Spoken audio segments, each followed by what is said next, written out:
Opening program parameters. Player code established. Welcome to the program.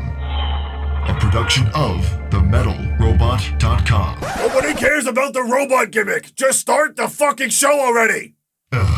Humans are determined assholes. This is the Metal Robot Podcast. Initializing playback. Welcome to MRP, the Metal Robot Podcast, a podcast about all things metal and everything in between. Sounds different, but to paraphrase a well-known saying, same shit, different sound. Why? Because it's 2022, bitches! So it's time to spice up this podcast and make the life of my producer that much harder. And by my producer, I of course mean me after I'm done recording this intro. Help me. We've got a great show for you today. First up, we're speaking with Juno-nominated artist and Metal Robot 10-year receiver Lindsay Schoolcraft about her new music video, Twin Flame, as well as Patreon and why you should get it if you're an up-and-coming artist. Then coming up, some new albums also came out this week, including Dying Light, Nocturna, Celeste, and Alvablot. A recap of this week's news in the metal scene, and then later on in the show, we'll speak with Collin Sterling of Thrasher's Paradise about what we're listening to this week and why you should be too. Let's not waste much more time, and let's get straight into the show. I'm Tom McKay, and this is the Metal Robot Podcast.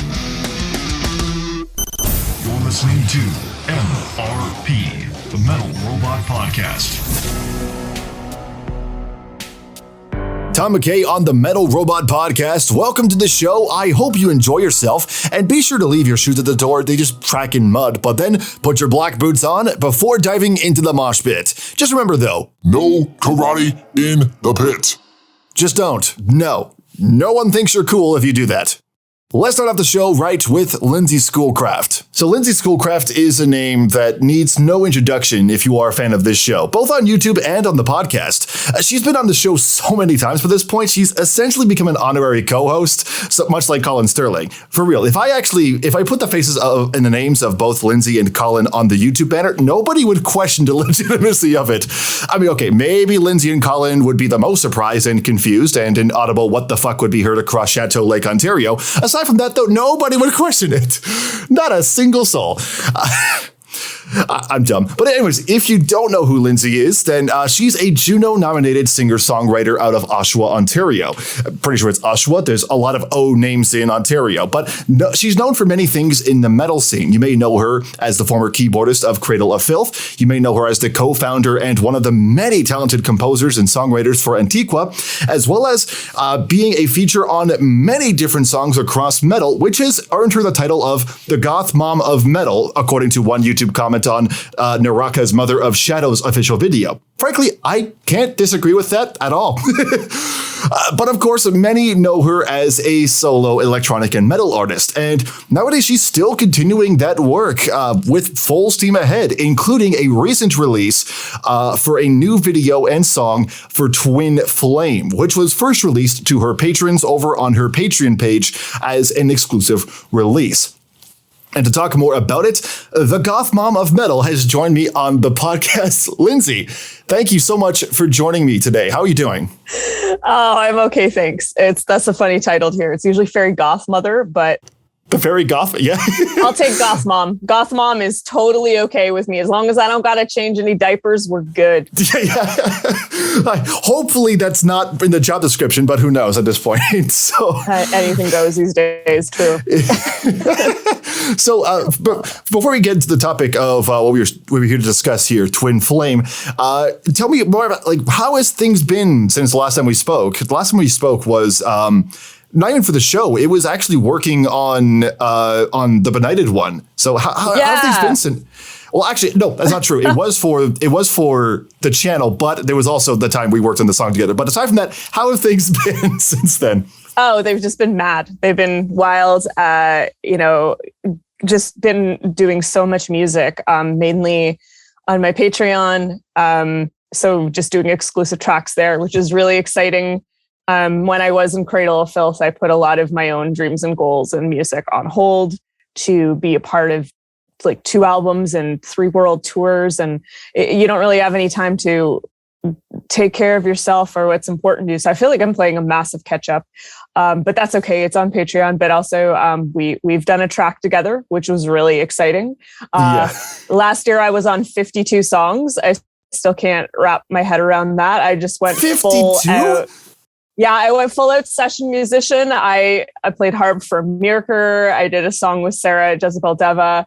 I was part of some stuff with the Cancer Bats. I think it's just Cancer Bats, but they're forever the Cancer Bats for me. I also got like my biggest singing gig to date, which I can't talk about yet, but it's probably out later this year, which was just like unbelievable. Yeah, I went hard. And then now I'm just in the middle of I'm the guest lead singer. It's a weird title for this band from Scandinavia called Coldbound. So I've been working on that, but I'm going to do that. And then it's going to be a year of Antiqua and Patreon music. Yes.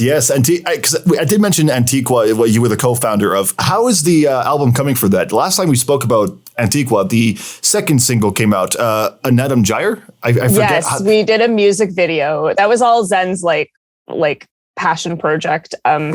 He's like, I got to do a music video. And with the guy of few words, when he sends you like an 18-minute long voice message on WhatsApp, something's going on. Like he's excited about something, which is rare. So I was like, okay, like we have the funds, bro. Like, let's do it. So I let him do it. And that I'm really proud of him because he had to do it all remotely. And for those who haven't seen it, it was filmed in Poland, and we got a bunch of dancers who are supposed to be like forest nymphs, and the guy is essentially killed by them, and that's typical Zen story there.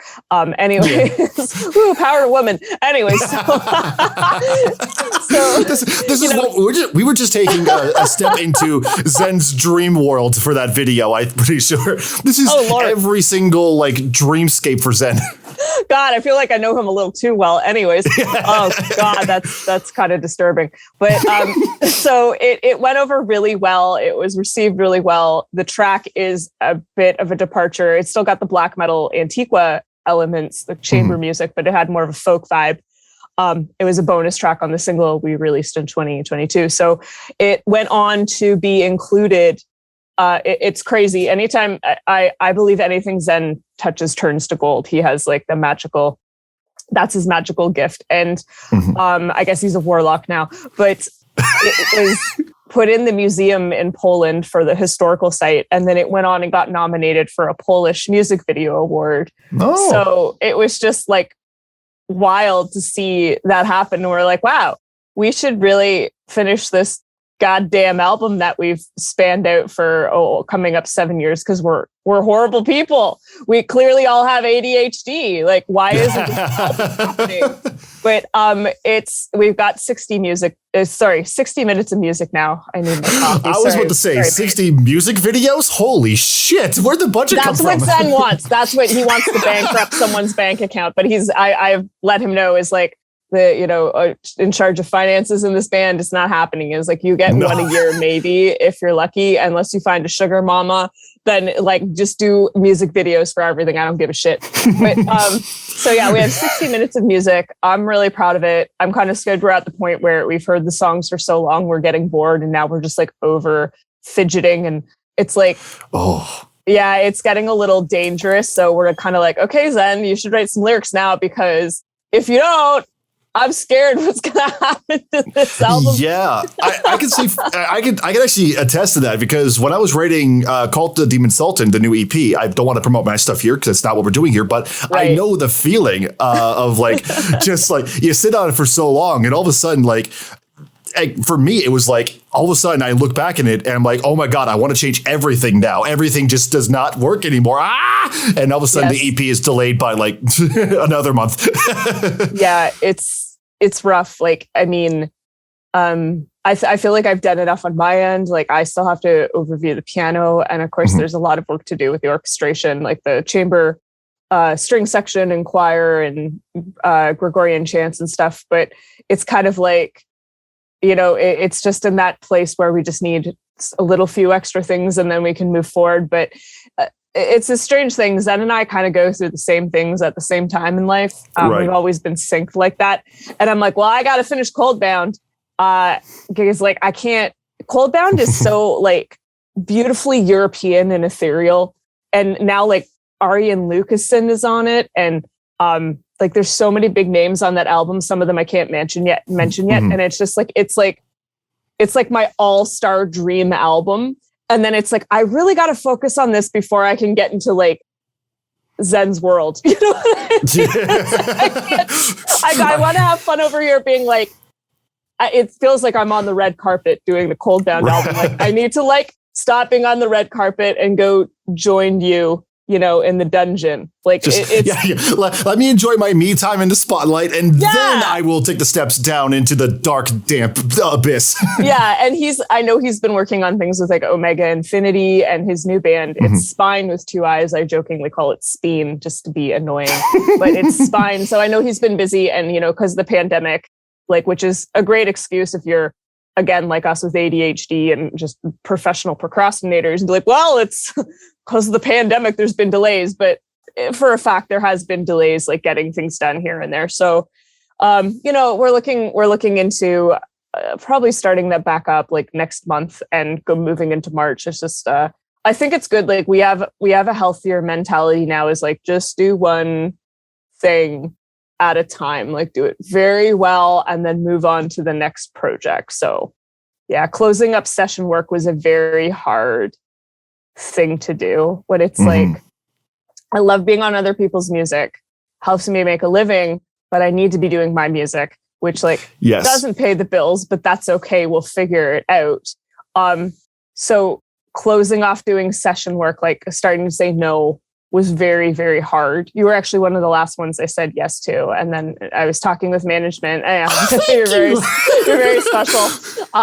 You know, I was like, okay, I'll do this one. And then I gotta, cause like, it takes up so much time and energy. So there was a part of me that's just like, no, it's my session work. It's like, I earned this. Like I'm a full-time musician. But then there's like the artist side of me that's just like, you know, all like dramatic like this, just like, you must finish your music before you die. So yeah, it's been an interesting dynamic in here. That is definitely fair. I mean, also like going into like original work, it allows more of a creative outlet than going into like doing session work. There's way more creative input that you have with your original stuff, which which I guess is definitely therapeutic. Speaking of original works, let's talk about. Yeah. Oh, sorry, what were you saying? No, I said it is and it isn't. Like I feel sorry to interrupt, but like I feel like with session work, I always feel like the problem solver, or like there's structure there. Where with my own work, it's just like I go like full out Quentin Tarantino. I'm like, oh no, like I'm just like my poor roommate. I'm down here working, and he's like, "Are you talking to yourself? Like, what's this about horn section?" And I'm like, just ignore it. Anyway, sorry, continue. I'm curious to know what full-on Quentin Tarantino Lindsay is like. All I can imagine is like that is just like in the other room, all you hear is, "It needs more feet! Yeah. It needs more feet!" Literally disheveled, no makeup, pajamas still, hasn't brushed her teeth or eaten breakfast yet because ripped out of bed to write a song. Just mad scientist mode. And you just like, oh man, this harmony's so good. Like, it's just like, Jesus, get out of my head, Lindsay, get out of my head. Anyway, so speaking of original work though, Twin Flame, the whole reason we came here to begin with. So, finally, how many minutes in? Okay, 15 minutes in. Yeah, basically. So Twin Flame, that was originally a Patreon exclusive, right? Because I know there's a lot of songs that were originally just exclusively on Patreon. Was Twin Flame one of those, aside from the video? Right. So the story of Patreon, if you've heard my first EP is just like ethereal gothic music. It's not rock at all. There's drums, but there's no guitars or bass or, you know, everything else is there. It's like symphonic metal without the metal. It's the strangest thing. And that's essentially just like the kind of music I write first and foremost. Like I'm the ballad queen. So I, you know, at the time I had an assistant who was really rad and is like, you got to get on Patreon. Like, I can't believe you haven't done this yet. Like, you know, you got to stop taking all these other little jobs on the side. Just do music and get paid for it. I'm like, okay, cool. But like, I'm more focused on, I want to be with the community. I want to work with my fans. Like my fans are so cool. And like, you know, like there's people doing music now because I started a Patreon. There's people like writing poetry again. And that's what it should be. It should be a creative community. Like we should come together and support one another to be creative if we can, or just come along for the ride. So we're going through this old clunky laptop here from 2010. Okay, she old. She still works. I got one of the best at the time. And I found a folder titled, I have no idea what I'm doing. And I'm like, first of all, this is going to be great because I don't remember why it's there or why I named it that. And I go into the folder and it's all this weird music that I just kind of quickly demoed. That was like some of it folk, country, pop, electronic, gothic, like all over the place. It was just like maybe I think there was one year where the manager I had at the time's like, you need to expand out, maybe become a songwriter for major labels because you know how to write a hook. I'm like, well, cheers. So asked me to just write a bunch of music. But then I'm sifting through and I'm like, I really like some of this stuff. Like, and then I realized, well, we should just do an album on Patreon because I really love some of these songs. I know what I'm doing now. I know what I want to sound like now. So that's where it started. And, at the time I was like, oh, I'll do a song every 2 to 3 months. I'll get a bunch of content. I give away a lot of information. You're on there, you've seen it, like songwriting and lyric writing and a bunch of other random stuff that people ask for. We do. It's really cool. So Twin Flame was one of those ones that was actually not planned. It was kind of like last spring, the melody started coming to me. Like I'd just lie there at night and be like, oh, this is I think I blame it on Depeche Mode because at least 1 week every few months it's just Depeche Mode week, and I was like, uh-oh, like maybe this is just wait. I hope I'm not like copying a Depeche Mode song. Anyways, it started coming to me, and then I just like laid it out here on piano and demoed it, and then I was like, this is the weirdest song I've ever done. There's no chorus, but it wanted to happen, and it happened, and then there it was. And then at the same time I finished it, I got a hold of Chris from Phantasma Photography on Twitter. And I kind of just jumped in on his parade because that's what I do. That's who I am. And he was tweeting at Evanescence saying like, I want to work with you one day. Let's do a music video. And then I just like replied and said, yeah, man, you deserve that. You know what I mean? Like, I don't even know this person, but his photography was amazing. So I'm like, he's good. And then he messaged me like, I'm a huge fan. Let's do a music video together. And I'm like, oh, you're in Saskatchewan. Okay, like this is totally possible. So I asked my patrons, can we take off the month of November to pay for this music video? And they were all like stoked. They're like, you're going to share like making the music video? Are you kidding me? So yeah, that's the story. That's how it all happened.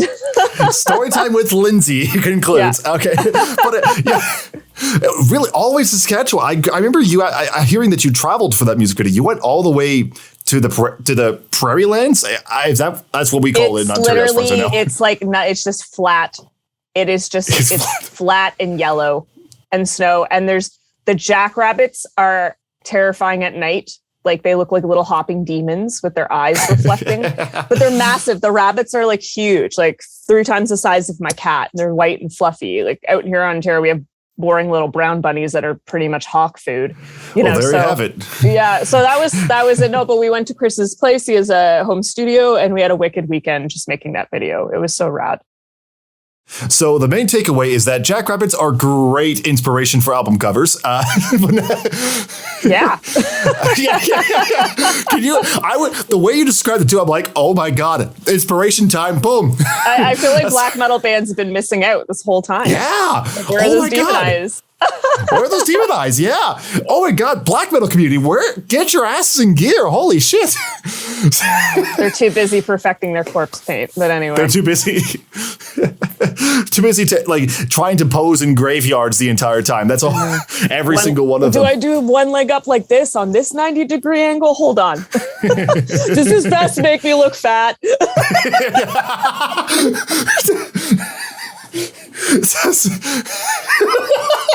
Do these black pants make my butt look big? I don't know. Can you see my cellulite? So you enjoyed making the video then while you were down there. Yeah, we had a lot of fun. It was very fast. Chris is really quick. So I'm used to like when I did Heartbreaking Seance with Cradle of Filth, we flew all the way out to Latvia and it was like 20-hour days. I remember by the second day on set, I was just like, I look good, but I don't feel it. Cause like it was intense. But with him, it was like, we got full night's sleep. We ate well. We did like 7-hour days. He was super quick when it came to the photography portion and then, like actual filming, but like we went into it knowing like we've been discussing it for 3 months. So like we knew what we were going into. We're like, okay, so this is how we plan the days. And we did it together because I've been part of big music video production sets. So it was kind of like a boom, boom, boom. And we also went out for dinner and it was really cool because the last time I was in Saskatchewan was like to fly in for the Junos, landed, found out the Junos were canceled and then had to fly back. And that was in Saskatoon. We went to Regina and then we were in this small place called Weyburn. And it was just cool to experience another province. I feel like I've been over the world, but all over the world. I have really, there's only a few places left to visit. And I've never really discovered my own country. So it was kind of nice. To be fair, like I don't travel through my own country anyway. So like it's too big. It's too cold. It's too big. Yeah. Yeah, especially right now. Oh, plus, I don't think we're alone in thinking like, there's some places that don't really need to be visited. Like how many Ontarians have said, you know what I'm going to do for my summer? I'm going to visit Nunavut. How does that sound? I hear it's beautiful, but no, I don't know. I don't know anyone who's actually like gone to visit, like unless they were forced to because there was a shortage of workers or like they were a teacher. That like literally is the only reason people go there. Bless. And I was like, they get banished Soviet Union style to Nunavut. No, that's terrifying. Yeah, no, not a chance. So as mentioned earlier, yes, the song is part of what you were saying, a bunch of other songs that were released through your Patreon. And tell me more about like why you started up the Patreon. You mentioned that your assistant at the time begged you to get on Patreon. Yeah, she was kind of mad that I wasn't getting paid for doing what I loved. And she said, Patreon's a good way. She's like, you already understand social media. You know how to make content, so to say, which I don't mind doing. I don't look down on anyone for if they don't want to or if they do want to do it. It's like, like to each their own. But it was kind of like, I think this is a great way to do this album. It has been my joy, my passion. It's made me a better music producer. It's made me a better singer, a better like vocal engineer. And it's just so exciting, to share your art with people, like being like, hey guys, here's a new song. And everyone's like stoked. And we did a live lyric writing session last month and it went over so well. I went into that like, oh shit, I don't know how this is going to go. And then like within 10 minutes, everyone's like, I'm having so much fun. I'm learning so much. Wow. I get to be part of writing a song. And it's for the song that's coming out in March. There's like a rock version and there's going to be like a more of a stripped back version, ethereal version of it for Patreon. And I can't say who just yet, but I have a member of Evanescence on it and a member of like the current lineup of Evanescence and also a member of Elvati, but I'm not going to say who yet. I'll just tease that today. But if you go on my Patreon right now, you could find out. Well, there you go. There's the plug. Join her Patreon, people. So it's kind of a big deal. It's a theme. It's very exciting. I've merged a little bit of folk metal with my regular goth metal sound. Rocky Ray, original drummer of Evanescence, who did the band stuff, he was like, I don't know how we're going to do this, but okay, I'm going to try, bless him. And, I got a really cool lineup on there. So, I mean, that's song number 3. And then we move in, like, I think we're going to do 4 songs this year, but I don't remember what the original question was. I just started rambling off in like a random you know what? direction. That's fair. We're learning a lot. But yeah, it has been, I guess we're talking about the experience. It's just been, it's a great experience, but it keeps me like, there's deadlines. It keeps me motivated. It keeps me inspired. It's really strengthened my problem solving muscle. I find that a lot of the problems happen all up here, but then when this with making your EP recently, but then when you just get down to working on it, then you realize, oh, well, this is what it's supposed to be. Like, why am I all up in my head? Like one of the songs coming out later this year, I'm like, we could do 3 versions. And then I demoed it like last week. It came together really fast. And I was like, oh no, it's just this version. Why would we do 3 versions of one song? That's really like, that is just like calm down brain. but it's cool that your brain's like, this is like all the possibilities. So anyways, it's been great. It's been one of the best things I've ever done with my music, I have to say. The 3 versions thing is just so like, that's like, you don't have to answer this, but do you actually have ADHD? Because that seems like I hope not. I don't think so. I think ouch, I'm hurt. No, I'm sorry. I understand, because I know I have people who I love who are close to me who's like struggle with ADD, ADHD. I think I'm just over creative visionary. And I see all the possibilities. That is a trait of ADHD though. It's like the overachiever perfectionist. Yeah. What do you mean, oh crap? Just add that to the dyslexia and like health problems. Like, oh no, I think it's a beautiful thing, because like I've had this discussion with a lot of people before when it comes to mental health. If you're one of those people who can see the full picture, it kind of goes, that's where anxiety comes from, because you like create all the possibilities and scenarios, and it's really you just creating conspiracy theories about yourself and your life. And it's like, none of this has actually happened. But if you take that gift and you put it towards like project management, which making a song is, producing a song is, or releasing an album is, when I put that skill to like important things like that are important to me that I want to do well, they usually do really well because I see the full picture. No stone is unturned. I'm a research fanatic. I love, reverse engineering releases. I love producing music. So it's like you can find the good things about these little quirks that I guess are God-given and make them great. Like turn them into something positive. Yeah. And by the way, that took like 12 years of therapy and self-improvement work, but I digress. There's a little nugget for y'all that, whenever someone watches this, hopefully, you know what I mean. I digress. I can't wait to get my ADHD. I can't wait to get my ADHD in control in like 12 years. That's good to know. But no, it's not the worst thing in the world. I mean, with ADHD, you can play with fidget toys and not be judged for it. So it's all good. Exactly. Yeah, but I go back to Patreon. Let's talk about like in terms of the perks for anybody who decides to pledge, because obviously you mentioned that songs are the exclusive releases, behind the scenes stuff. What other perks can be seen for Patreon supporters?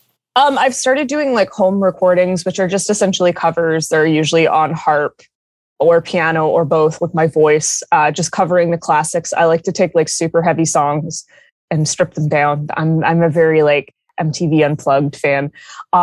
So I've been doing that. I've also found more music that I never released. So every month or two I drop like extra music.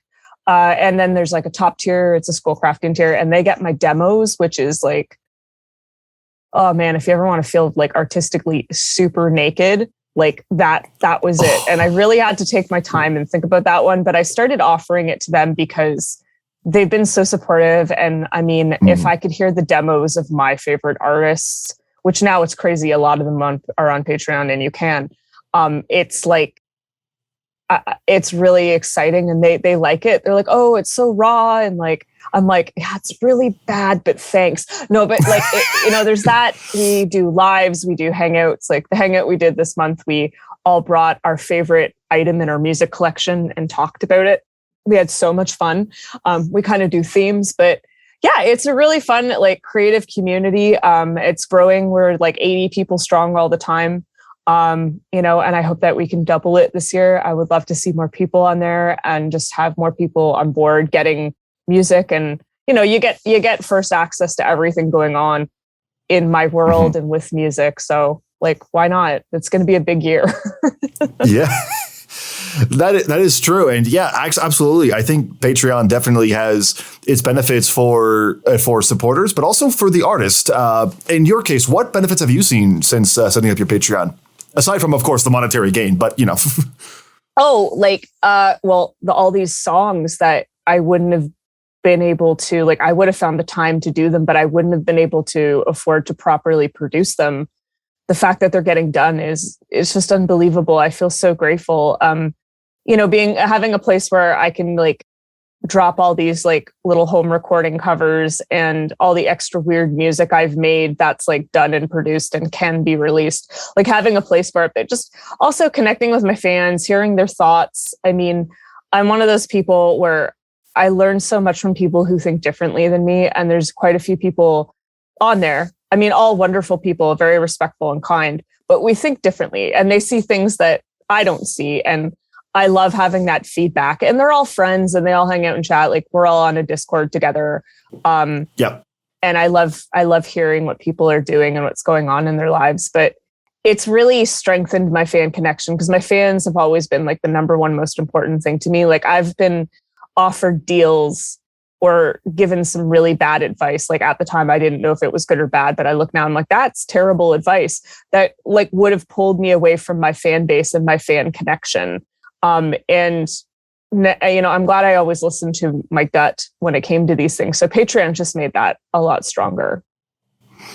Now, this is a question that that I have actually asked before, back when I had Sunfire TV and Thomas Frank 93 on the podcast a couple episodes ago, in relation to Twitch and donation buttons. But in terms of Patreon as well, it's a similar kind of thing. How early or late in the career should a music artist or band set up a Patreon or something equivalent? Like right when they start up, or do you think maybe they should hold off a little bit? It's entirely up to the artist. It depends on what they want to do. I know people who have a smaller following, they'll start with, it's like KOFI. I call it Ko-Fi, but it's coffee apparently. Or it's like buy me a coffee. Yeah, I gotta love dyslexia. It's an asshole. That's clever though. Yeah, so it's like, they'll do like the $5 a month pledge and they'll only put out like one thing a week. But I think just having that, like, there's people out there who want to support you and having that exclusivity to like for people to sign up and get extra things and support you, because so many fans understand now like patronage is needed. And if they don't want to see their favorite artists go away, like they need to get on board. Of course, it's all about what they can get to. It's not just, hey, give me your money. It's like, what's the experience that you're coming on board for? Like you need to see that your money is going towards something worthwhile. So, you can start at any time. It's entirely up to you. But I think it's consistency. People who are more established, they're going to put out a Patreon and it's going to do well on opening day. I think Epica was like 600 their first week. I'm really proud of them. I'm really happy for them. But like if you're, a small artist, if you can get 10 people, like that says something. And then just knowing what to do with the money and when, and having full transparency. Like there's check-ins and I'm like, hey guys, all the funding's going towards X this month or Y this month. And they're like, cool, thanks. You need to have communication. So it's all about A, do you want to do it? B, do you plan to keep consistent? And C, do you want to do it well? Do you want to grow and change things and be part of a community that you know what you want to do, but you have to be open to other people's opinions and says on the direction and stuff. Right. Yeah. And also making sure that you actually, that doing something with the Patreon, not just saying, hey, sponsor my Patreon so that I can, I don't know, sit in my pajamas all day and do literally just watch Netflix. Like, yeah, that's not good. That's not gonna, that's how you somehow get negative income. That's you get money coming out of your pocket more than anything else. Yeah. Yeah. You have to think about it as like, I'm very pro in the sense of it is work, but it's very fulfilling work. You know what I mean? And I mean, if you want anything in life, there's going to be work. You can't just sit around and expect the funds to come in and not like it's an equal exchange. You know what I mean? And if you think it doesn't go that way, I don't know what world you come from. A very spoiled one, I guess. I grew up in Polish royalty. No. Yeah. Oddly specific, I know. Who cares? Anyways, so but hey, not far from the truth. We've got a couple seconds here. So while we have you for the last couple seconds, what's in the works in the Schoolcraft world? Well, there is the 10-year anniversary of my first EP coming up. So, oh, yay! I know I feel old. You make things and then you don't realize there's going to be a 10-year anniversary and a 20-year anniversary. Dear God. So with that, there's something special coming later this year on Patreon and publicly. So I'm very, very much looking forward to that. yeah, the Coldbound album's happening. I'm rocking away on Patreon, releasing songs. There's other stuff I really don't want to talk about yet. It's me. I wish I could tell you maybe when we're off camera, but I want to keep it a secret until it's done because, yeah, I'm always doing something big behind the scenes. It's a new journey and I really don't want to screw it up. Right. I don't want to tell the world and then all of a sudden, like, you know, and don't worry, it's not a goddamn NFT, dear heckin' God. No. Have you been asked that a lot? No, I haven't, but everyone's like, well, we're doing something big. It must be an NFT. Oh, and it's like, you know what an NFT stands for? No fucking time. I have no fucking time for that. I'm sorry. Oh, God. No, YouTube's trying NFTs right now, and we all know how that's going for them. No one's Lord enjoying that mercy. shit. I understand the idea behind it, but at the same time, it's like it's new and it has some growing pains to go through for sure. Absolutely, yeah. But yeah, and then the Antiqua album this year, and I can't wait. I probably will like a lot of the music I've done last year is going to come to light this year, and I'm so excited about it. So yeah, it's going to be a fun year. How about you? How about you tell the world what you're doing in 2022, Tom? Oh God, 2022. Co-hosting you. Yeah. Well then, well, let's see. I'll be continuing to work at the radio station. I'll be continuing to do YouTube and stuff like that. It's gonna be an interesting year. Hopefully it'll be a lot more consistent than the previous years. I got to continue working on that, but hopefully I'll be able to in this year continue hosting the show and hopefully speak to you again on the show. It'll be because I had a lot of fun today, and I always have fun bringing you on as the honorary co-host. Oh, cheers! Thanks for having me, dude. It's always great to see you. That was Lindsay Schoolcraft. Stick around. We'll be right back in a minute with some of this week's new releases on the Metal Robot Podcast. From the idiot who tells dick jokes on the internet comes a musical experience that isn't that. Tom McKay tries hard to be cool with his upcoming EP, Call to the Demon Sultan, featuring songs like The Benighted One, Faith in the Faceless, and Circus Attractions Gone Sexual. Okay, maybe not that one. Call to the Demon Sultan. Get your copy on February 18th. Have you been on YouTube looking for reviews and thought, wow, I'm so bored! Then you haven't watched Metal Robot Reviews. I missed the part where I'm no longer bored. well, Take a look. symbols? I'm gonna offend so many people. Shit, I was supposed to review an album, wasn't I? Fuck! I don't know what that was. You just played a bunch of clips. And it's all on YouTube. Wait, who was that? Don't ask, Just subscribe. search up Metal Robot Reviews on YouTube to find all the latest videos in the metal scene, including metal reviews, reactions, interviews, and the fan favorite 10-second purge. Subscribe now. You're listening to MRP, the Metal Robot Podcast.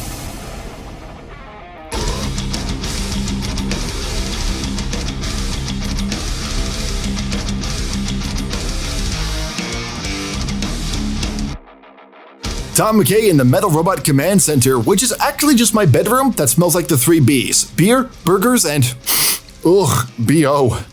This past week, being the final week of January 2022, was actually fairly quiet in terms of releases, but thankfully I was able to find a couple of albums to talk about. If you have any albums you want me to feature on future episodes of the podcast, send me an email tmckay, M-C-K-A-Y, @themetalrobot.com, or reach out on socials, Facebook and Twitter @themetalrobot, Instagram @the.metalrobot. Now, without further ado, let's take a look at what we've got.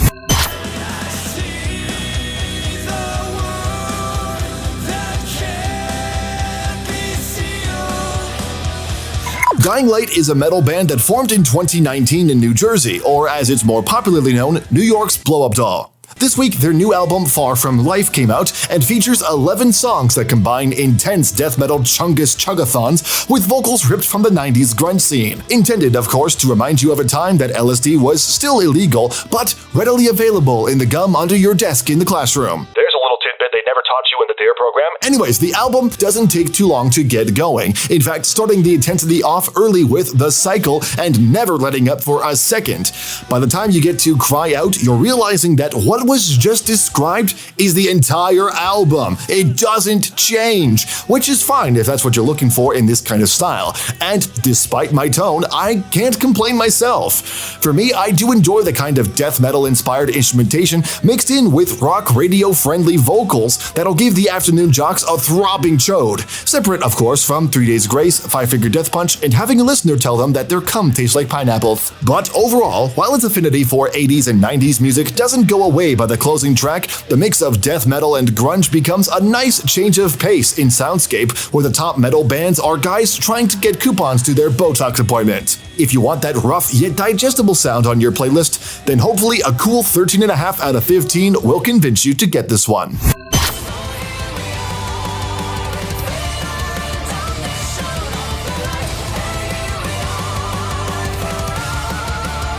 Okay, I know I'm cheating a little bit. Nocturna's Daughters of the Night came out last week, not this week, but if I don't talk about this album, I'm going to start shitting enough cement to build a gothic cemetery, because I really need to talk about what is so far one of my favorite metal albums of 2022.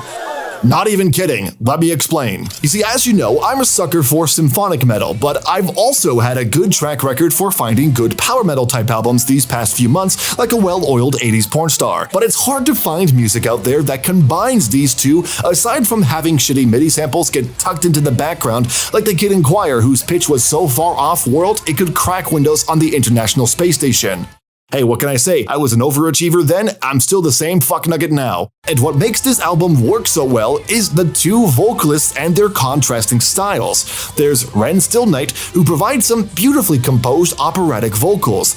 It's nothing too forward and not a lot of power in those vocals, but they're graceful and soaring, something you would expect out of a typical symphonic metal voice. And with symphonic metal, you could expect nothing less or else accidentally become a Dimmu Borgir cover band. But then, you also have Grace Darkling, whose voice, well, to say it's the complete opposite would be an understatement. She's not screaming or anything, but her voice is of the heavy power metal world. The best way I can describe this sound to you is for you to imagine what would happen if Unleash the Archers brought in Floor Jansen as a co-vocalist and hired a keyboardist to add that gothic symphonic style. Sounds awesome, right? Well, welcome to my fucking planet! Enjoy your stay in the recesses of my brain, where this has been living rent-free for the past week. It won't go away! With an album this infectious and diverse, I didn't think it was possible to have this type of sound outside of a Final Fantasy soundtrack. And the entire album is like this. The two vocalists duet with each other so fluidly that it's impossible to say it wasn't intentional. Instrumentally, the band isn't doing anything too different from most power metal with symphonic backing, so the vocals do become the main attraction in the composition. And that would be fine on its own, but thankfully, the production with the songwriting allows the instruments to do more than just be a cool backing track for metal karaoke night for the only two great singers in the bar full of drunk assholes who know half a word of a Metallica song. Every riff, every beat, and every bass line can be felt throughout the album, not just heard. So in many ways, the band is running on all cylinders and has no intention of letting up the epic climaxing sound that they have created here. So overall, get it. Just get it. Easy, 15 out of 15. It's too early to call it being on my best of 2022 list, but if this year turns out to be complete dog shit, don't be surprised if these ladies are number one.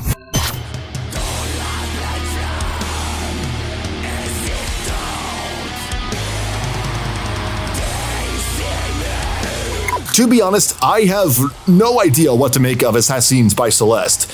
I mean, the first thing that came to my mind when hitting play was, damn, Deafheaven lost it, haven't they? Like, really lost it. They made the mistake of eating the complimentary chocolate at the local Holiday Inn and have gone rabid in their confusion. But then I realized, wait a second, Deafheaven are already higher than the ISS on shoegaze, so that's probably not it. Celeste is a black metal band from France who also had the bright idea of including sludge metal and post-hardcore into their sound, which admittedly has me wondering if I accidentally took a Holiday Inn chocolate and am just imagining this whole week was full of unique bands doing different things from the norm. Who knows and who the fuck cares? Crank that shit up! Oh yes, in small doses that feels good. Note the small doses though, I'll get to that in a second. Again, it's a dying light situation. They blend the styles so well that it basically becomes just one hybrid style that brings in the best of both worlds. The only real downside is that it also tends to bring some of the worst qualities of those genres. For example, can anybody tell me what the worst quality of sludge metal is? Anyone? And if you were thinking the pot brownie's the size of a J.R.R. Tolkien novel, then you get an F. See me after class. It's actually the pacing and the wonderful ability to blur itself together like pouring chocolate milk onto a pile of elephant dung. And with Assassins, it's no different. The songs run as long as 5 minutes on average, and they somehow feel longer, as if I'm stuck in line at a McDonald's waiting for the fat guy to finish ordering the entire fucking menu so I can get my order. And side note, to the guy who yelled that from behind me, just know that I was taking so long because I knew you were getting impatient and intentionally ordered everything to piss you off. My arteries want to die, but my sausage middle fingers in the air are having the time of their fucking lives. But yeah, the dickhead has a point. When something feels too long, it's probably because it is. And this album dragged for much longer than I would have hoped for. I spent the latter half of my listening experience looking at the playhead, waiting for each song to finally reach its untimely and early end. But I also know that kind of stretched out feeling is embedded in that style, so if slow burns are your thing, then you will have a good time with this one. Me, on the other hand, a 10 out of 15 is what I give, just so I can go back to pissing off fast food customers. Don't feel too bad for them though, I used to work in fast food. Trust me, those entitled cum goblins deserve every little bit of shit given to them.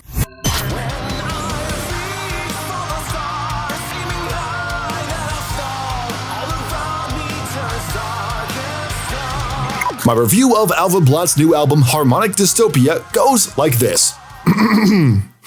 I'm high and I'm hard. Anyways, that concludes the review. Stay tuned for I'm kidding, there's more. Alva Blatt, the solo project of Petter Carlson, who you may know from Holocoaster, Therian, Snowy Shaw, and more. The dude is a talented multi-instrumentalist through and through, and has had plenty of time to prove himself a competent and eclectic musician in many styles and skill sets. And those really come through on the album Harmonic Dystopia. I hit play and was astounded by the amount of musical theater, prog metal, and alternative metal infused together like a Jurassic World lab experiment gone wrong. Much like the movie Jurassic World, don't at me. It wasn't until I got to songs like Lost in Time and Realm of Broken Hearts that I truly started to get invested in this album. I'm a proghead, and I can't help but to stop everything I'm doing around me and just vibe to the beat, the riffs, the amazing vocals. And I gotta tell you, going through the album created such a weird feeling of amazement and wonder like I'd never experienced before. I was taken to a whole other world of fun and upbeat alt metal that becomes an entirely unique and interesting listen. I was listening through and I was like, holy shit, this album is awesome. He sounds like Miles Kennedy took up acid in between gigs with Alter Bridge and Slash. It's so good. Finding myself towards the end of the journey on Dark Princess, though, was a somber reflection of what I'd went through. I knew the journey had to end at some point. Despite how much enjoyment I was getting out of this and how much my brain's dopamine receptors were firing off like a 9-year-old on Call of Duty, I knew the journey had to end. And after the album ended and the journey came to a close, I realized that gum under the desk gives more headaches when the effects wear off. Fuck you, Dare! 14 out of 15! Go get it! And that's it for the reviews. Like I said earlier, send your emails to tmckay@themetalrobot.com or reach out on my socials for any albums you would like covered on the podcast or on the main YouTube show. News of the week coming right up on the Metal Robot Podcast. This week's Metal News Recap is brought to you by My Sanity. Everything is so depressing! Why? To stay up to date with the latest in the metal scene, check out themetalrobot.com for videos, reviews, press, and so much more. Now, back into the podcast. Presented by themetalrobot.com. This is MRP News. I was going to start this off by trying to sound professional and saying, welcome to the Metal Robot News Station, but the Metal Robot News Station doesn't exist. Like I said, the 3 Bs, beer, burgers, and BO. Though, to be fair, after the past couple of years, that perfectly describes most news stations. Anyways, here are the top 5 stories of the week. So this first story is about Spotify and Neil Young. I promise this has an actual purpose on the podcast, because the repercussions of this can actually stretch far and wide in this current political climate. I'll keep it brief though. To summarize, Neil Young put out, and then took down like a pussy, an open letter to Spotify to remove his music from the platform because of the recent slew of vaccine misinformation being shared on the podcast your local frat boy is listening to, The Joe Rogan Experience. The letter, lovingly paraphrased by people who aren't being paid enough to be the bamps they are at Rolling Stone, seriously, give him a raise, basically said they can have Rogan or Young, not both. And Spotify saw this and realized that they don't want to start any kind of drama, and they don't want to set a bad precedent about their business practices, and opened a chain of discussion with Mr. Young about how they can work together to make Spotify a better platform. Nah, I'm just fucking with you. They booted his ass off the platform. Not even kidding. Go on Spotify right now if you aren't already and search for Neil Young. The only thing you'll find is stuff that he was a part of, but stuff that he doesn't explicitly own the rights to, like his performance for Live Aid and his contribution to a movie soundtrack starring the CGI Blue Demon from Aladdin 2019. To be fair, Young isn't alone in thinking Joe Rogan is a problem during pandemic times. At least 270 doctors, physicians, and science educators signed an open letter asking Spotify to cut the shit and stop spreading Rogan's dumbass across the interweaves. Now, there's so much here that needs to be discussed in a future edition of MRP, but while Spotify favoring the client making them the most money isn't surprising, the precedent it sets might cause bigger problems down the line for other streaming platforms that might end up coming across this type of situation. But it also could potentially spring the survival of misinformation in the future if money is involved. But for now, we'll have to wait and see what happens. Next up in music news, the upcoming Ghost album Impera has been getting quite a bit of hype in recent days, with news now coming out that Fredrik Åkesson will be featured as a session guitarist for that new album. Now, Fredrik is someone you might not have heard of. You know, he's been the longtime guitarist of a small-time band known as, gosh darn, what is the name of that band again? I always forget names. Opeth, that's the name. God, so easy to forget, am I right? The Ghost Mastermind Tobias Forge, aka Papa Emeritus IV, said so in an interview with the Full Metal Jackie Weekend radio show, where he said this. He's the sort of person who plays 5 hours every day. He's so amazingly talented. So he can play circles around anything that I put on tape. He's like, I can play that easily, and he does it with flair. You see, that right there makes me excited. In every sense of the word. I am throbbing excited right now. Opeth is one of my favorite bands and is actually one of my biggest musical influences, if you already couldn't tell by my music. So I have no doubt in my mind that this is going to sound awesome when it actually comes out.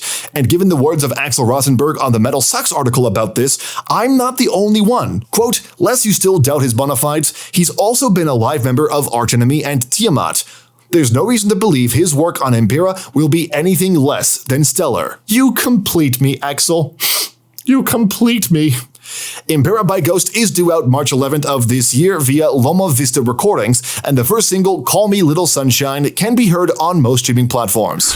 But speaking of Opeth, Mastodon drummer Ron Daler is in the news. Though if you think he's sessioning on the next Opeth record like musician Hot Potato, I'm here to be the bringer of much sadness, as he's actually in the news because he got the Rona. He apparently caught it on the road with Opeth on their co-headlining tour, and when he spoke about this on the Art of Rock livestream, he said he started experiencing symptoms the day he came home. So I tested positive and I got pretty sick actually, and I was sick for a couple weeks. I was down and out. I guess the good news of it was that it didn't happen while we were on tour, and it happened when I got home. So I was like, oh, I'm sick, and I had the opportunity to be sick, and I didn't have to, get on stage and play and stuff. I can only imagine the conversation with the missus that night. Well, Bron, what did you fucking expect, you walking hand model? Now, despite this obvious shitfest for himself, he did mention a couple of things in that interview about a possible tour with the band, while also being more realistic. I mean, we will announce something soon, we're just waiting for it to completely solidify and come all together. And, but yeah, there'll be some dates coming up soon. It's been a strange time. So everything is so, nothing's really stable right now. Unfortunately, we kind of thought that, okay, we're back. Everything's back, right? But it's like, hold your horses, I guess. I gotta say, that is a good amount of restraint on his part. I just, wish that Brent Hines had that kind of restraint. Like, seriously, dude, gay ass shit? Come on. Aside from being homophobic, that shit you would say in high school. Grow up. You know what? I haven't done this in a minute. Let's talk about why condoms are important.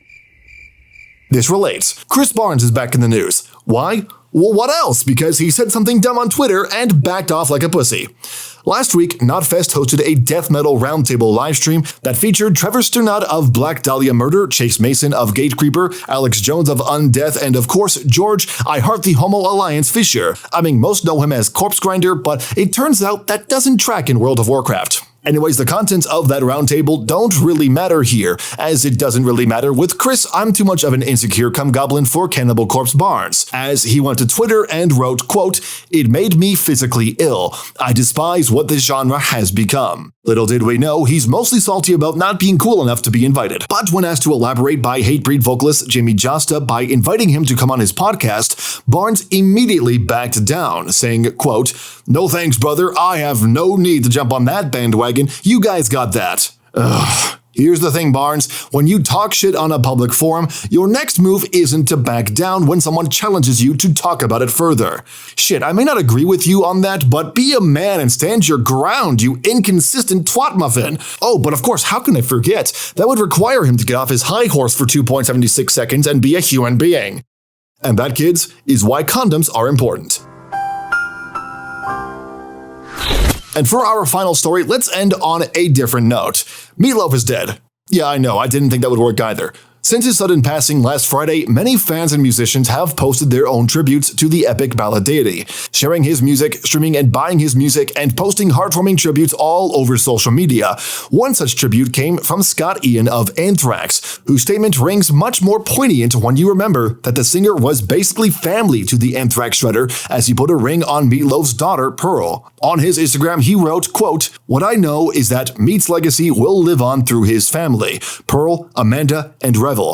Their forever love for their father, grandfather, Papa Meat outweighs the heaviness of their hearts." While the official cause of his death is still unclear, unconfirmed sources claim he was sick with COVID-19 towards the end of his life. Again, this is still unconfirmed though. But regardless, I hope I can extend my condolences to the Ade family, as well as extend gratitude to Mr. Marvin Lee Ade himself for his massive contribution to music.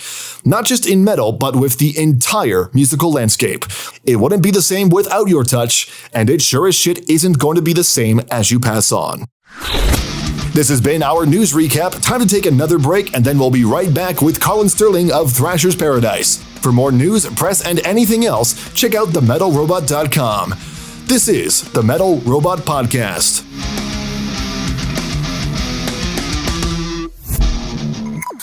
Ever wanted to take Metal Robot interviews on the go, but had this happen? Dead? I charged this last night! For fuck's sakes! Ah! While we can't solve a bad phone battery, you can take the interviews you love with you wherever on MRP Throwbacks. Be sure to hit save for when you want this on your evening drive to the venue. Do you know the record Teenage Dream by Katy Perry? Oh, God. I want to get whoever produced that record. No, it's... Sorry. MRP Throwbacks, only on Spotify, SoundCloud, and Apple Podcasts. Looking to stay up to date on all things Metal Robot? No, not really. What? Why? I don't listen to metal. How are you listening to this podcast? I thought it was Joe Rogan. We're gonna pretend he didn't say that. Follow the show wherever you tread on social media. Facebook and Twitter. At The Metal Robot. Instagram. At The.Metal Robot. You can even join the Metal Robot Discord server. We have fun there. Links to all of that and more in the description of this podcast. Follow now. You're listening to MRP, the Metal Robot Podcast.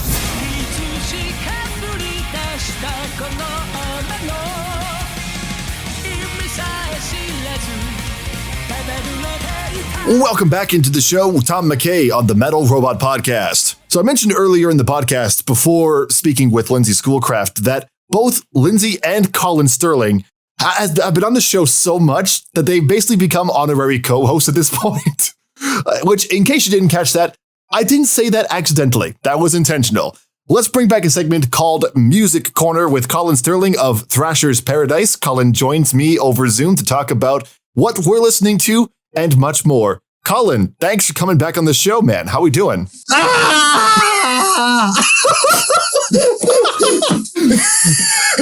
My cat just looked at me and went, "The hell, Dad?" In case the listeners weren't already awake after, I think we're about an hour into this podcast now. If they're not awake, they are now. Exactly. Good morning, good afternoon, good evening. Hello, it is me, your local thrash man from the Paradise. Exactly. That Paradise being Edmonton. All right. So, Collin.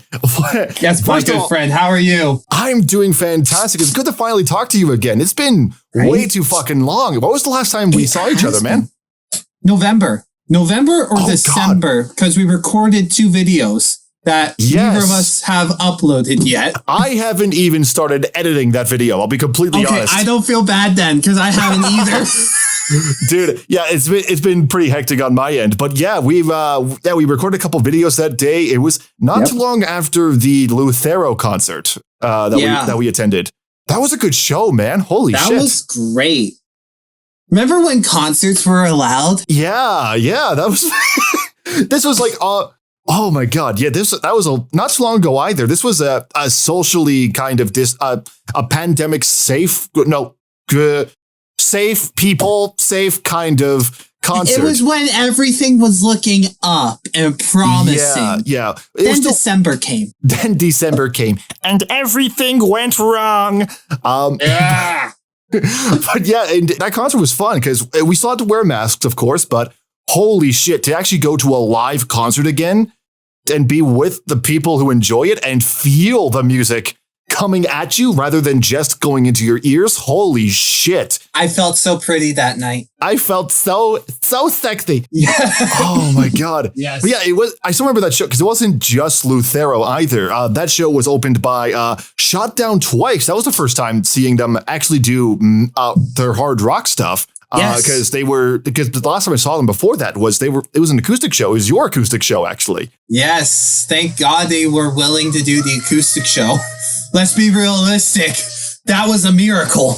Yeah. And then we saw them fucking let loose shit. And that was they put on a hell of a presence that night.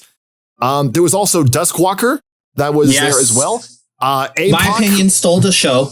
Duskwalker stole the show because everyone was like, who are these guys? And then went, yeah, dude, I was telling you and the vocalist afterwards that, dude, the vocalist of Duskwalker is like a fucking battle general. He commanded that the respect of that crowd. He commanded it like we were his bitch. That was amazing. I was not expecting that. I bought a CD and one of their shirts that night. Like, that was the first time I was hearing them, too. That album was so good. It finished number 2 in 2019 for my end of the year awards. And it came out in November, near the end of the month of November. And it finished number 2. It was that good. And this guy's in another band. Yeah. He's also a radio host, too. And I've heard his voice. I'm like, oh, dear God. Like, I'm listening to his voice and I'm like, how is your voice still intact when you do the afternoon drive? That is insane. He has a lot of practice. That's the only way to do it. Yep. That's the only way to explain it. Yeah. And of course, APOC was on that night as well. And they were as well fantastic. My good friends in APOC, they are always stellar. And here's a funny thing. Here's a funny behind the scenes. So I was selling merch for them. That's not the big thing. So they opened up the show like they usually do with their song Plummet, which is off of their demo, and Apocalypse, their EP turning 10 this year or next year. One of the two. Anyway, so one of the two. So one of the two. I'm listening to it and it's like, something's off. Something is completely off with the song. I talked to the drummer, Greg, and I go, Greg, the song sounded really slow. And he looks at me and he goes, I'm glad I'm not the only one that felt that. It was slower than usual. Really? Was that intentional or was that just Well, they're older now. True. And new members and everything. So, It kind of changed. Okay, that is fair. That's fair. I mean, that's if I remember correct, if I'm remembering that song correctly, yeah, it's understandable why that would be much slower too, because that was a fucking intense song. Yes, through and through. No, I recommend buying the Apocalypse album because it's the only place in the world, like the physical copy. It's the only place in the world that you can listen to APOC's rendition of Crystal Mountain by Death. Ooh. You heard it here, folks. Go pick it up. Holy shit, that sounds awesome. Oh my God. Aside from that, Collin, what have you been up to? Like, what's been happening in your world? It's been happening in my world besides having 3-hour conversations with a girl in the comic store. Not much. We were talking about this along with a couple things while we were setting things up for the podcast. And I'll let you tell the story because this is fascinating to me. Okay, so I'm a comic book guy. I still read the comic books. I collect a lot. I buy a lot. I spend a lot of money because I read them, and reading is great. And this is what kills me, are the graphic novels. I have I have like 30 that I haven't read yet, but I still buy them. I don't know why. So you give me a second. So I went to this place. It's called Conspiracy Comic. And in Hamilton, we have 2 locations. The one in Lime Ridge, which is awful. Like, it's just a horrible store. But the one in Eastgate is a hell of a lot better. It's more for the graphic novels and comic books that I enjoy. Right. It's not just a clutter of everything. The Lime Ridge one is just a clutter of everything. So I'm there, and there's this girl. I'll be honest, thought she was cute. So that's why I kept going back to the Eastgate one. And one day I just go, you know what? I would love a recommendation. And she recommended this. Venus in the Blind Spot. It is like a manga kind of thing. See? Oh, manga, it's got that black kind and of, white. It's got that manga style. It's so messed up. It's amazing. Like, let me just read you the book you start off with is Billions Alone. And it's about you're going to love this. It is about a group that's trying to, it's a cult that gets people involved in all that and yada, yada. Anyways, so they end up killing mass groups of people, and they're not found till days later, sewn to each other. Oh, gnarly. Gnarly indeed. Let me see if I can find. That's it right there. Oh, podcast listeners, I wish you could see what I'm seeing right now, because that is a gnarly image, and it's not even in color, and that's how it's still fucking. Oh my God. And that's the first story in this book. That's the first story. The first story. No, other ones include The Human Chair, An Unearthly Love, Venus in the Blind Spot, The Licking Woman, How Love Came to Professor Kyoja, The Enigma of Margaret Fault, A Sad Tale of Principal Post, and Keepsake. A lot of it's messed up. There's a story in the middle that I hate because it's normal. The only normal story is just like, this is boring. Let's bring back sewing people together. That's what's fun. Yes, let's bring back the more messed up stuff. Yeah. Give me the messed up. So anyways, I read it within a week, and I went back to see her to say thank you for the recommendation. So I'm getting to this point, I do the awkward, slowly talk like, I was here maybe a week or 2 ago and you recommended it. And she goes, yes, I remember you.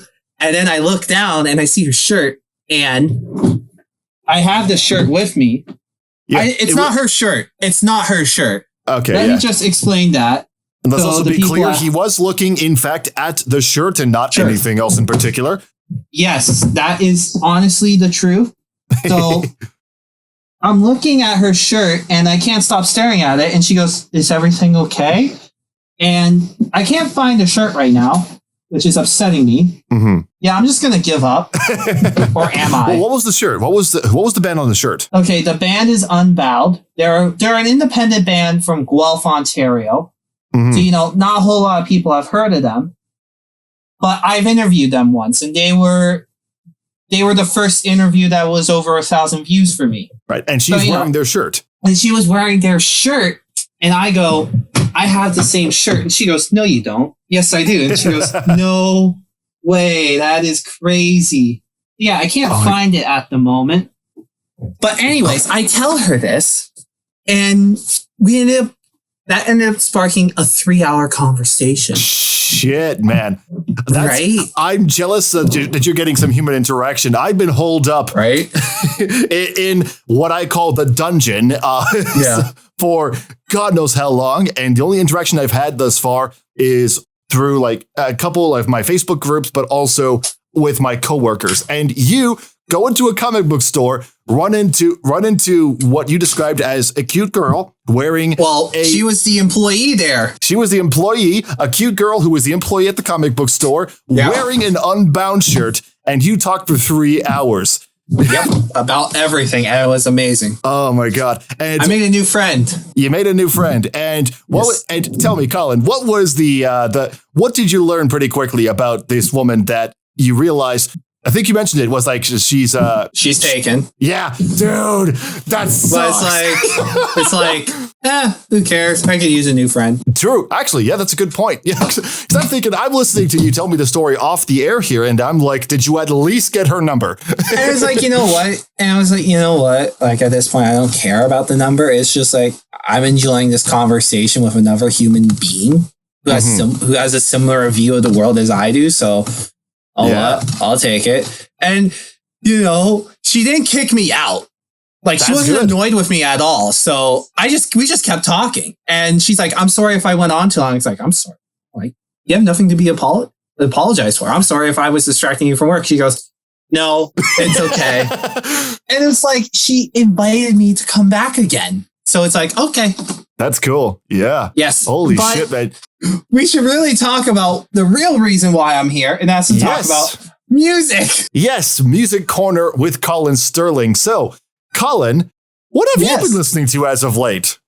What I have been listening to, I'll be honest with you, nothing new. Nothing new? Really? Nothing new, but I've been listening to, you know what I've been listening to a whole lot? Power metal. Mm-hmm. A lot of old power metal. And I'm not just talking about like, Halloween. Talking about like, I've been listening to a lot of Hammerfall. Oh, yes. And Rhapsody. Not Rhapsody of Fire. Rhapsody. Dude, that's awesome. Yeah, I've been in a power metal mood of late. Mm-hmm. And it's like, you know what? There's no stopping it. I can't not listen to the power metal. It's been great. Some of the albums I've been listening to for the listeners at home that I recommend. I do personally recommend these because they are phenomenal power metal albums. If I can find them, which is to keep. Here we go. Power of the Dragon Flame by Rhapsody. The Symphony of the Enchanted Lands 2 by Rhapsody. Reign of 1,000 Flames by Rhapsody. More specifically, The Wizard's Last Rhymes. Or Rims. These are the most Rhapsody album titles I've ever heard. Yes, obviously. It's Rhapsody. Of course it's Rhapsody. What do you expect? Exactly. Of course, my favorite Christmas album of all time, Majesty's A Christmas Carol, which is the metal version of Christmas Carol. Dude. Done by Swedish guys. It's really good. Send that to me. I got it because I'm compiling Christmas metal music for a list for later this year. Oh my God. Yeah. I will send that to you because, buddy, here's how good it is. It's so good that I had to put the entire album on my radio show for Christmas, for the Christmas special, because you can't not include a single song. Of course not. No, like that's fuck. Yeah. On Christmas, everyone's favorite controversial power metal band, Glory Hammer, with Space Wizard 1992, Rise of the Chaos Wizards. Because of course, a lot of the great bands that you love are controversial now. Of course. This one is a great one. They're from Japan. Galnerius, Angel of Salvation. I don't think I've heard of them before. You said they're power metal, yes? Or they're power metal? They're not just power metal. They're amazing power metal. Oh. I will die by everything if you don't listen to Angel of Salvation by Galnerius, because it's so good. Been listening to old. Did I have? Because I'm realizing now I saw the name on your phone. I'm like, wait, have I heard of these guys before? I wonder. Maybe. I'd have to look back because I think I may have reviewed maybe that album on the 10-second purge at some point.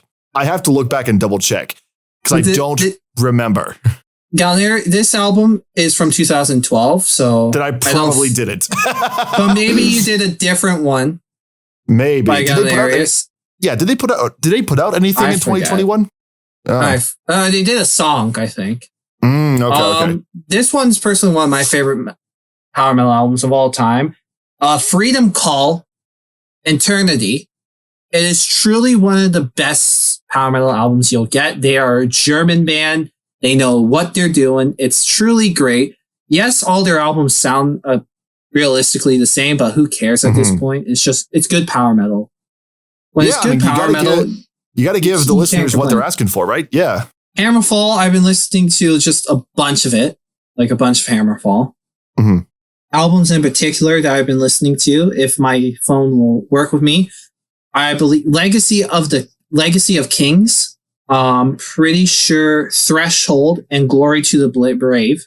Those are some. Maybe one Crimson Night I've been listening to, but I forget. But no, and then personally, my all-time favorite power metal band of all time, Stratovarius. I've been listening to a lot of Stratovarius. In particular, I've been listening to, Elysium, which turned, it turned 10 years old last year. So that's a big deal. That's a great album. Yeah. And then Episode, which is like from 96, but it's such a good album that you have to listen to it at least once. If you're a power metal guy or girl or unidentified, it is the best power metal album you're going to get from Finland. Right. Cool. Yes. And to all the Metal Robot listeners right now, you can actually find all of these recommendations down in the description below. You can find them on there. Most if not all of these have Bandcamp, yes?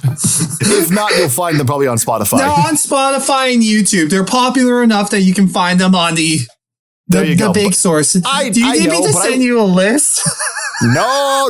I will pick it out when I'm editing this because that's my job. But don't worry, it's all good. I'll give him a shout. I'll give him not a shout. I'll give him a look up. I'll find the links and I'll make sure they're in the podcast description before this podcast airs on Saturday. Good. I'm sending the Christmas Carol album to you right now from Spotify. Yes, do that. I'm sending you the extended edition. Woo! Screw the original. The extended edition is the way to go. Okay, Tom, what have you been listening to? Well, since you were bringing up a Christmas album, I gotta say, Twisted Sister did an amazing Christmas album. legit, during Christmas time, because for those who don't know, outside of the Metal Robot stuff and all my freelance voiceover stuff, I work at a radio station, 900 CHML in Hamilton.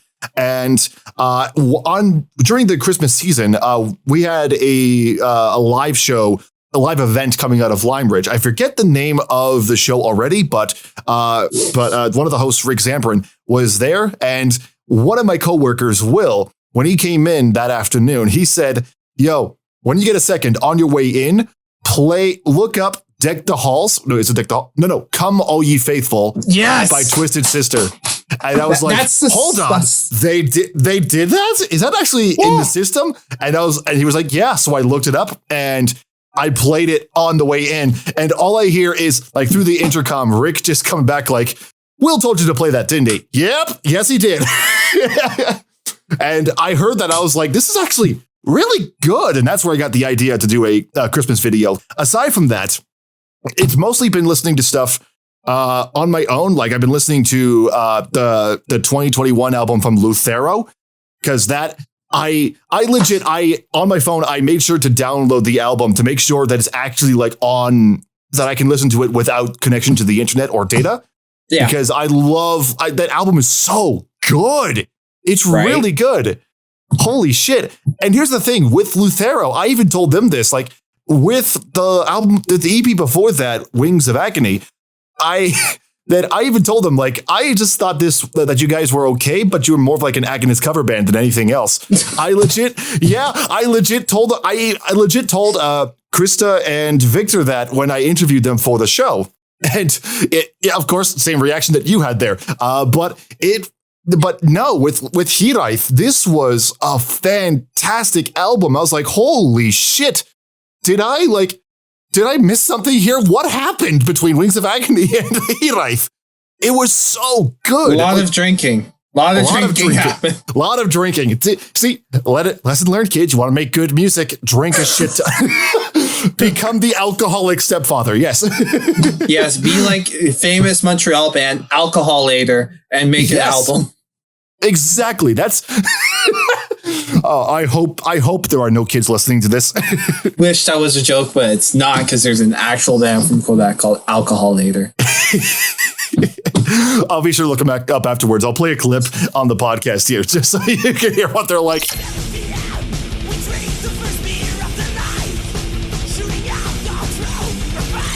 Aside from that, like, yeah, Luthero, of course, I've been listening to Trivium, the latest album, In the Court of the Dragon. So fucking good. If you love, if you love Trivium and you love dragon metal, Trivium, go get the album, In the Court of the Dragon. I thought Dragon Force was dragon metal. Yes, they are, but also Trivium. So okay, but seriously, that's right. I hate Dragon Force. So why am I going to listen to them? You know why I don't like Dragon Force? I think this is the same reason as a lot of fans. Mm-hmm. They mess up live all the time because they're too damn fast in recordings. Yeah, like I'll give you guys a peek behind the curtain when it comes to recording albums and recording guitars, especially because I've recently got the experience for my new EP. Is that 9 times out of 10, guitar recording, especially in modern day, is usually multiple different takes spliced together, and sometimes if you're really, really cheeky, sped up slightly to have that extra effect. It doesn't happen a lot, thankfully, in modern music, but there is a lot of that instance where, because the technology is available, you're going to end up, making sure that you have the best versions of your takes set up, and to make sure that, especially in modern music, it's time aligned. Now, there's a whole discussion of whether or not people should be doing that, and I don't think we are equipped to get into that here. But at the end of the day, it's still one of those things where it's like, that's something that, Dragon Force, you can tell they do. Like, if you listen to their produced albums and then you see them live, that's what's happening. You know exactly what's happening behind the scenes. Yeah. Even if you don't know the minutia of how studio recordings work, that's what's happening in the behind the scenes. Let's be realistic. Besides Through Fire and Flames, we don't know any other song. I had the displeasure of listening to the 2019 album.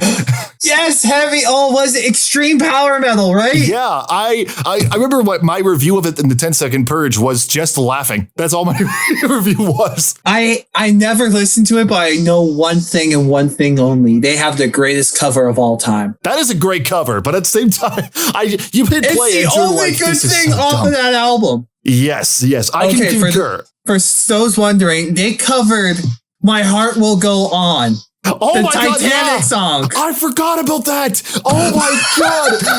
What cover did you think I was talking about? No, the album cover.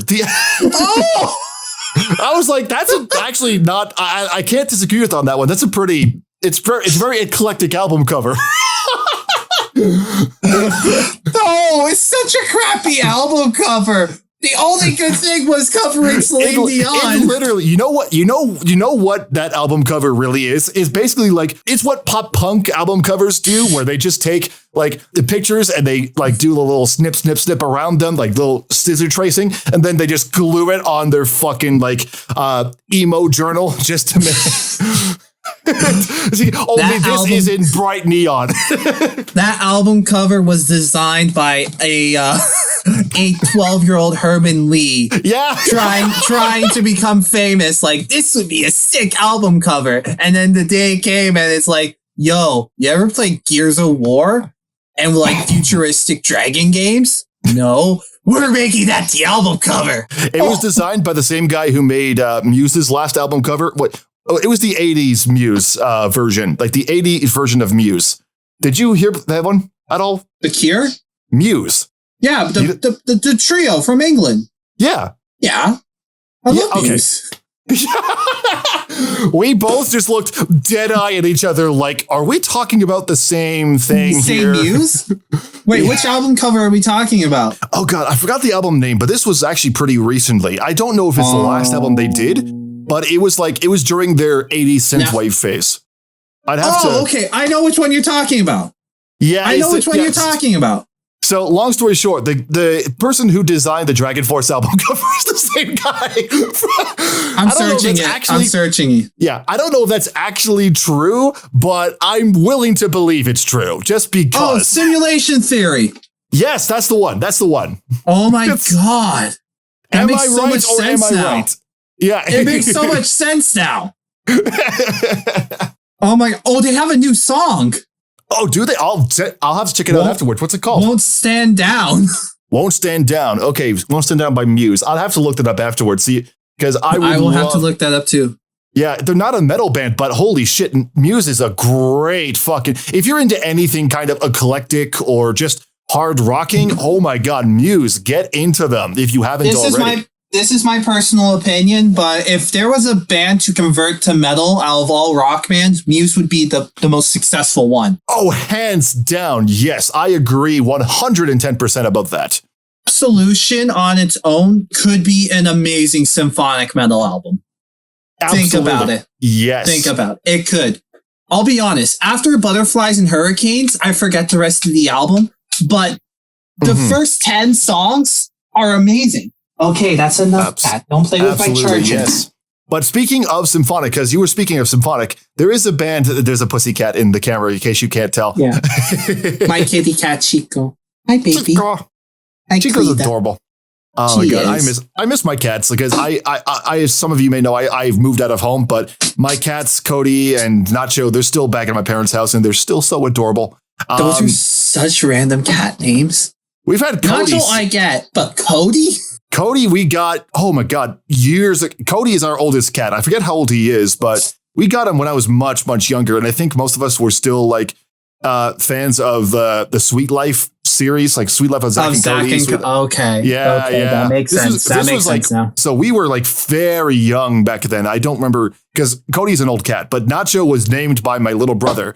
And Nacho was the only standout because every other animal in our house has a normal name. Like there's... they've all had human names? Yeah, so there's Cody, of course. There's our dogs. Toby. There's Mandy. I wonder why that dog was named Toby. Let's ask Spider-Man. Yeah, really. Oh my God. But anyway, so going back to what we talked about, because you mentioned that Muse would be a great, if they went symphonic metal. Oh, that would be great. But there's actually a symphonic-ish metal band, and you also talk about power metal. It's a mixture of the two. We talked about it earlier in this podcast, but Nocturna is, they're a newer... Yes. Have you heard Nocturna yet? You keep talking about them. They're the French band, right? We're talking about different bands here. No, that's Achiavel. I think you're thinking about Achiavel. No, okay. Nocturna, they're more of a newer band. They have 2 lead vocalists, and they just came out with an album last week, Daughters of the Night.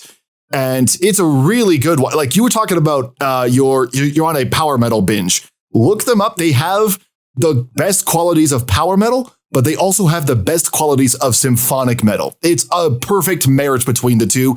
And the two vocalists at the front, I got to pull up their names real quick because I almost forgot who they were. Grace Darkling and Ren Stillnight. The 2 vocalists are fantastic. A perfect blend. Like Ren Stillnight has the symphonic metal vocals, the typical symphonic metal vocals.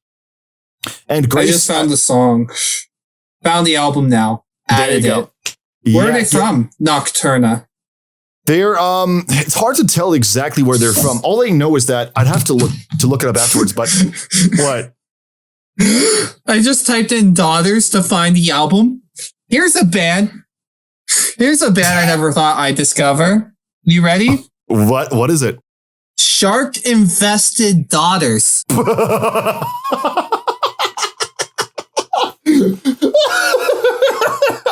the fuck? Shark-infested daughters. What do you know what these? You just discovered them now, but what have you been able to find about them? You want me to Facebook them? Yeah, I'll please do. Facebook Yes. them. Send them to me. I gotta hear this shit after the podcast is over. Trying to find shark-infested daughters, not working. Okay. No worries. So we can take a look at that after the show. But aside from Nocturna, great one. We talked about it early in the show. So far, that album, it's too early to tell, but I hope to God it still remains at least on the best of the year list by the time this year is over, because it's so good. Like I said, the marriage of symphonic and power metal is exquisite. If you haven't heard it, go check it out, people. But the other thing I've been listening, the album is tight. Basically, yeah.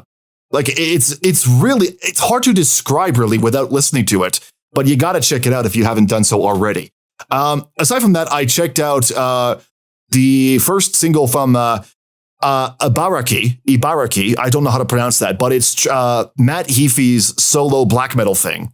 Matt Heafy has a solo black metal thing? Yeah, Matt Heafy from Trivium. He did this, he has a black metal project that he's just putting out now. The first single that came out, I have to pull up the actual single, but it's Tamashi no Hukai. I think that's how you pronounce it. But it's the first one up, and holy shit, it's definitely a Trivium style type of song, but it's, I think, blackened version of Trivium. If Trivium grew up in Norway, basically. It's really good. It's really good. I was surprised that Matt Heafy's voice and songwriting styles work so well in the blackened style. I was honestly shocked by that. It actually kind of works. Okay, I can't find much on Shark-infested daughters. So, like, I searched them up on Facebook and Instagram. Nothing's coming up. Time to try YouTube. That's interesting. Shark-infested daughters. Second thing that came up. Oh, look, they have songs. There you go. I can't tell if they're a metalcore band or a rap group. No idea, but we can take a look after. Is that a bad thing or? Oh, here we go. Got a description from YouTube. They are a metalcore band from Calgary, Alberta. Okay. Because yes, that name immediately spits out Calgary, Alberta. Yeah, that immediately screams out Alberta, the West Coast. Absolutely. Yes, where there's nothing but hot and cold. Exactly. Okay, time to see the big test. Shark infested. Yep, they're on Bandcamp. They are on Bandcamp. Yay! And you can buy physical copies of songs. Holy shit. That's amazing. Oh, now I found their Facebook. And it's making me log in to Facebook. That is amazing. To get okay, I'm sorry, Tom. I keep interrupting you. Please go on. That's okay. That's okay. Because Shark-infested daughters. That's the best name I've ever fucking heard this entire podcast. Aside from that, the other thing I've been listening to that recently that I'm going to cover on the next episode of the 10-Second Purge, Humanity's Last Breath. They are a deathcore band, and I am in shock and dismay that I have not heard this album until now. Because this album came out. Do you want to know when this album came out? Yes, I'm very curious. February 2021. I am only hearing about this now. And do you want to know why I'm hearing about it? Why? I'm hearing about it because I follow Crash Thompson on YouTube, who, if you don't know who he is a music critic who formerly was the rock critic. He put Humanity's Last Breath latest album, I forget how to pronounce it, but Vald on his best of the year list. And when I listened to it, the stank face was real. I immediately, what is this? And immediately I looked it up and looked at the release date. I was like, how did nobody tell me that this album existed? Because no one wanted you to know. It's one of those hidden gems to me, because like I'm sure it's not that hidden. I mean, it was being covered on Crash's show, but it was one of those hidden gems that I've never heard of, and I am only hearing about it now. And I'm like, how did nobody recommend this?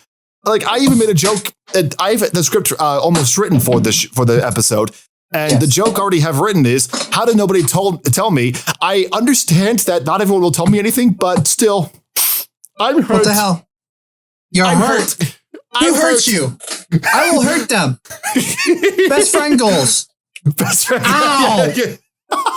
Did you just hurt yourself from punching your knuckles? Knuckle to knuckle, bro. Knuckle to knuckle, man. Oh my God. Don't let Knuckles know from Sonic the Hedgehog. All right. So, Collin, thank you so much for coming back to New Music Corner. Do you have any other recommendations that you would like to recommend before we sign off here? Yes. This is flipping the script from everything because we keep talking about bands that passed us. This is a French band, a Quebec band. They are so good. If you love black metal, like pure Norwegian black metal, like let's kill someone, take a picture of their corpse and use it as our album cover, Mayhem. Oh, you're about to get me to act up here, man. Spill it. Who is it? And with a hint of, was it? Drinking Violin. I Am Hard. Go. I Am Hard. Go. Yes. Yeah, now I can't find it. Oh, no. Come on. Found it. Yes. What is it? Spill it, Tim. Yes. It is Fortresses,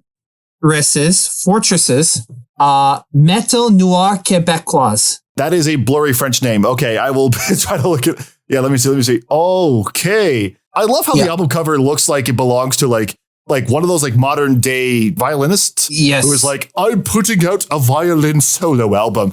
But then you hit play and it's 6 tracks and it's 50 minutes and it's time that you will enjoy. It's so good. Such an amazing black metal album. Jesus, that sounds, oh my God, you're getting me to act up right now. Oof. You asked me to bring that cathartic energy. Ta-da! There you go. Oh my God. I feel like I want to press my cheeks into the album. Not over Zoom. Yeah, not over Zoom. God. Give me 20 minutes. Give me 20 minutes. I'll be down there. Jesus. God, if me and Lindsay are the most featured, shit, I wonder how calm Lindsay's parts are. Aside from that, Collin, yes, thank you so much for coming back on the show. Anything in the works for Thrasher's Paradise or anything equivalent? Well, when I finally decide to get off my lazy ass and upload a new video, it's going to be War Call from Montreal. They're a great band with an EP out called War Call, I think something part 2. Mm-hmm. I forget. Listen, I've been off the ball with Thrashers. That's okay. I'm gonna get stuff rolling again. I just need the motivation. Got the radio show happening now on Indie 1015 because we changed stations now. Yeah, it used to be. It's the same station, but it's the same place you can find it on the FM station, but it's the different name now. It used to be the Hawk. Yes. Now it's 1015. You don't do the point anymore. So it's 1015, or it's Indie 1015. It's no longer 101.5. The Hawk. Those were the days. Yes. Oh God, I remember being on that station too back when I was in college. It was a good time, and then the pandemic happened. I never went back. Yeah, and now look, they changed your name. They changed the name. Yeah. Well, when does that show air though? When does it air? Every Tuesday night from 9:30 to midnight Eastern Standard Time. You can find it on the TuneIn app or I guess now indie1015.ca or maybe .com. I don't know yet. I'm going to have to, we'll both search it and figure it out because I should update my social media's links too.